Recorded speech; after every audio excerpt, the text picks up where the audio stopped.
So ஒரு வழியாக IPL திருவிழா முடிய போகுது. அவ்வளோதாங்க. பேலன்ஸ் ஒரு 4 மேட்ச் 5 மேட்ச் தான் இருக்குது.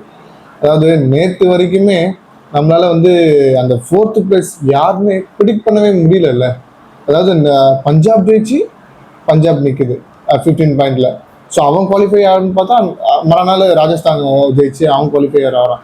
அதாவது எதுவுமே நம்ம கையில் கிடையாது. அதாவது ஃபஸ்ட்டு 6 மேட்ச் ஜெயிச்ச ஒரு பஞ்சாப் டீமு அடுத்த 6 மேட்ச் அவ்வளோ தோல்விக்கு மேலே தோல்வி. ஒரு மேட்ச் வின் பண்ணலை. அட்லீஸ்டில் அதில் ஒரு மேட்ச் வின் பண்ணியிருந்தா கூட இன்னைக்கு குவாலிஃபையரில் ஆடி இருக்கலாம் இல்லையா? ஸோ எதையுமே நம்ம மைண்டில் ஏற்றிக்க கூடாது. நமக்கு ஈஸியாக கிடைச்சிரும் அப்படின்றது இந்த ஒரு பாடத்தில் ஸ்ரேயஸ் ஐயர் கற்றுட்டு இருப்பான். ஓகே, அதை விடுங்க. இப்போ நமக்கு 4 டீம் குவாலிஃபை ஆகிருக்கு கரெக்டாக. ஆர்சிபி, ஜிடி, ஆர்ஆர், நம்ம அப்புறம் யார் எஸ்ஆர்ஹெச் 4 பேர் குவாலிஃபையராக இருக்காங்க. இதில் நமக்கு தெரியும், கண்டிப்பாக தெரியும், கேப்பபிளான டீம் மட்டும்தான் குவாலிஃபையராக இருக்குது கரெக்டுங்களா?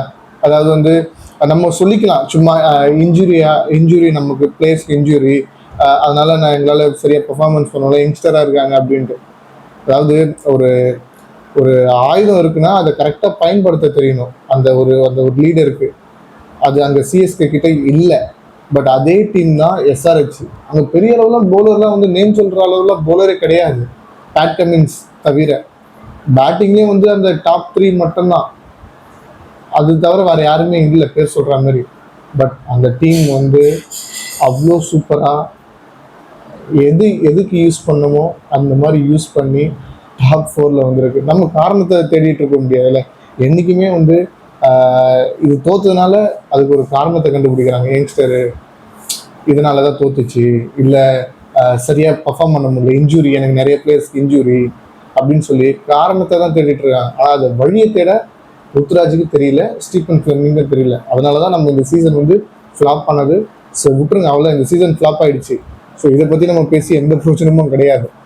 ஸோ 4 டீமும் கரெக்டான ஒரு டீம் தான் நமக்கு வந்திருக்குன்னு எனக்கு தோணுது இல்லையா? கேப்பபிளான டீம் ஆர்சிபி. அவங்க எது அந்த ஐபிஎல் ஆக்ஷன்லேயே தெரிஞ்சு போச்சு அவங்க டீம் எப்படின்ட்டு. அவங்க ரோல் என்னென்ன ரோல், நான் எனக்கு என்ன ரோலோ கிளியராக கரெக்டாக பண்ணிட்டு போயிட்டே இருக்காங்க. அக்செப்டபிள் ஃபார் அந்த டாப் 4ல். ரெண்டாவது ஜிடி ஒரு ஸ்டார்டிங் 3-4 மேட்சஸ் சரியாக பெர்ஃபார்ம் பண்ணல. பட் ஜேசன் ஹோல்டர் வந்தால் அந்த டீமோட முறையிலே மாறிச்சு. கரெக்டாக அந்த டீமோட முறையிலே மாறிச்சு. கன்சிஸ்டன்ஸியாக பர்ஃபார்மன்ஸ் அந்த டீமோட 2 தூண் தான். ரபாடா, சிராஜ் 2 பேர் போதும் அந்த டீம். அதாவது அந்த டீம் யாருமே இல்லைங்க பேர் சொல்கிற மாதிரி. யார் இருக்கா அந்த பெரிய ஒரு பிக் ஷாட் யார் இருக்காங்க?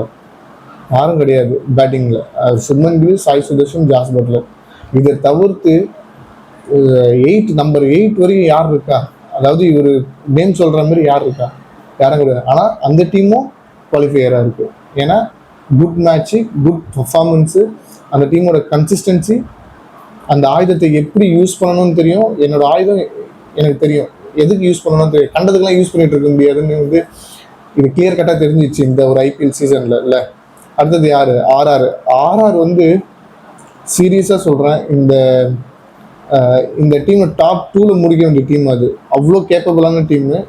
பட் லாஸ்ட் வரைக்கும் இழுத்துட்டு போயிட்டு முடிச்சிட்டான் ரியான் பராக். ஸோ அது ஒன்றும் இஷ்யூ இல்லை. பட் எஸ்ஆர்ஹெச் இருக்குல்ல, எஸ்ஆர்ஹெச்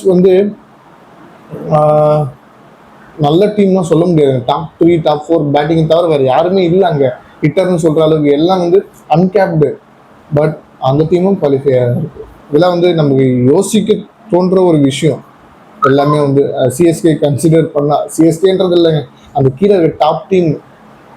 நான் அதை பற்றி பேச விரும்பலை. அந்த 4 டீமை பற்றி பேசுகிறேன் சரிங்களா? அந்த 4 டீமில் யார் கப்படிப்பான் அப்படின்னு கேட்டிங்கன்னா, அந்த ஃபஸ்ட்டு 2 பிளேஸ்க்கு சான்சஸ் நல்ல ஹையாக இருக்குது. ஏன்னா அவங்க 2 குவாலிஃபையர் ஆடுவாங்க.